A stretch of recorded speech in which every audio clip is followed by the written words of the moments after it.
Do you think you can back out of an offer to buy a house even when it's in writing? Stay tuned for how to protect yourself when making offers.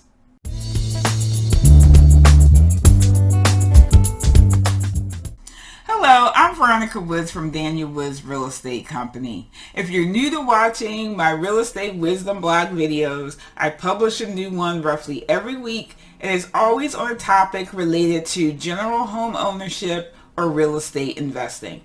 Now, wherever you're watching, because I publish this video on a few platforms, I want you to go ahead and leave a question or a comment about this topic or other real estate topics. I always check back and respond as quickly as I can. Or if you want to jump on the phone, feel free to contact me at the information below this video. Now let's get into why you're watching this video, and let's talk about if you can get out of contracts. Today in Pennsylvania, typically when you're writing an offer for a house, you're putting that offer in writing in the form of the purchase agreement. Today, that agreement is 14 pages long. Now, 12 of those 14 pages all cover conditions that would give you an out from the contract with all your money. So, in this environment we're in today, and I'm recording this video at the time where COVID-19 and that pandemic is really top of mind for a lot of people. A lot of people ask me, should I even buy now? Is it still a good idea? Now, I would tell you that in any market, it's always important to understand how to manage the process safely. And that means understanding how you can navigate in and out of contracts when it makes sense to you. This is another reason why having a good realtor by your side as you're going through this can really minimize the stress in the buying process. In this video, I will review the top 3 contingencies you should really pay attention to at the time you're signing the contract. Now, I know you're looking at the sales price and I know you care a lot about the closing date, but I really want to encourage you to also make sure you're crystal clear about what's going on in these 3 contingencies. And if you don't know, ask questions. So the first contingency that I'll talk about is the inspection contingency. After you submit an offer and it's accepted by the owner, you have the right to hire a professional home inspector to go out and review the home. Now, the home inspector, you want them to be able to flag any major issues that either you missed when you walked through the house earlier or that you didn't have the professional expertise to diagnose or to inspect. If the home inspector comes up with one of these major issues, you have several options. You can renegotiate the price. You could give the seller a list of repairs that you want done if you are to keep the price in the original contract, or you can get totally out of the agreement. The second contingency that I'll talk about is the mortgage contingency. So if you know you need a mortgage to buy a house, meaning that you're not going to buy the house in all cash, you will be able to check a box on one of the 12 pages that I mentioned that says that you have an out if your financing does not go through. And I just want to remind people that some people don't know, but you can be pre-approved and not get the loan at the end of the day.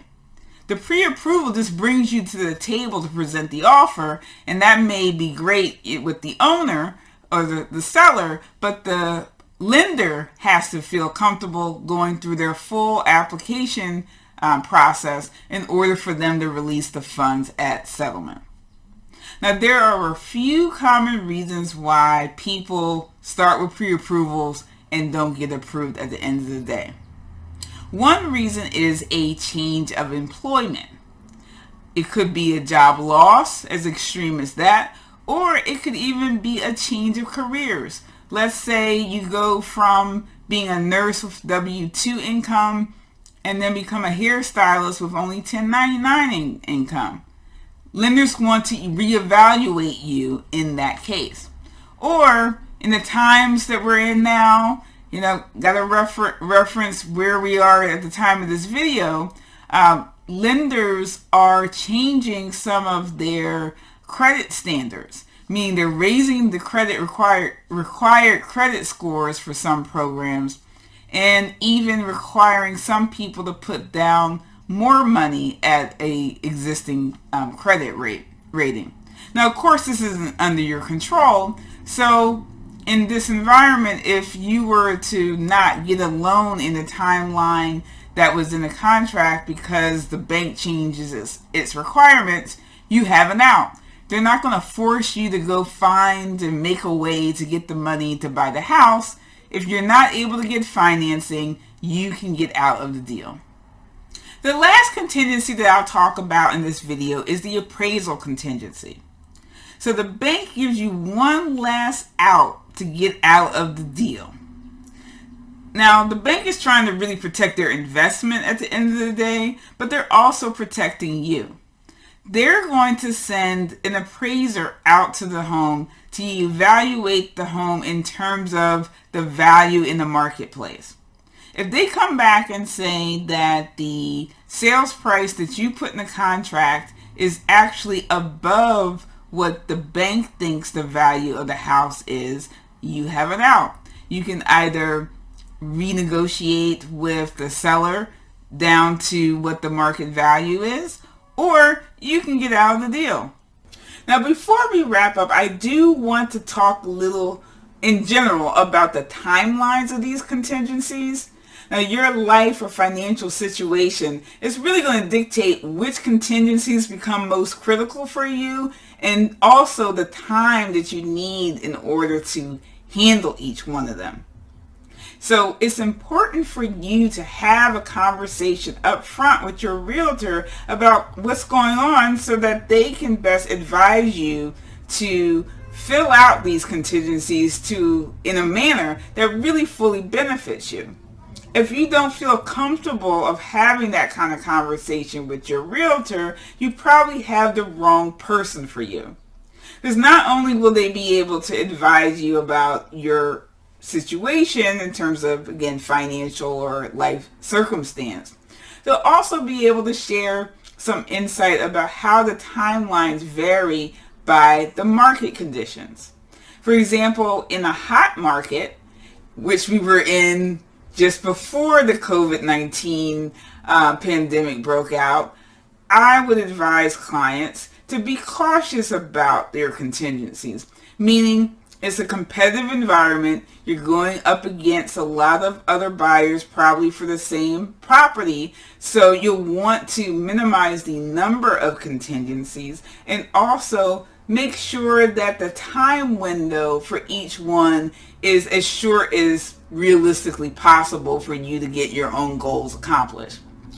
Contrast that if it's a slower market or one where there's a lot of uncertainty, I would say be more conservative with the timelines, not only for you, but just thinking about everyone in the transaction has to kind of get used to or deal with longer timelines, because that's just kind of where we're living or how we're doing business at the time.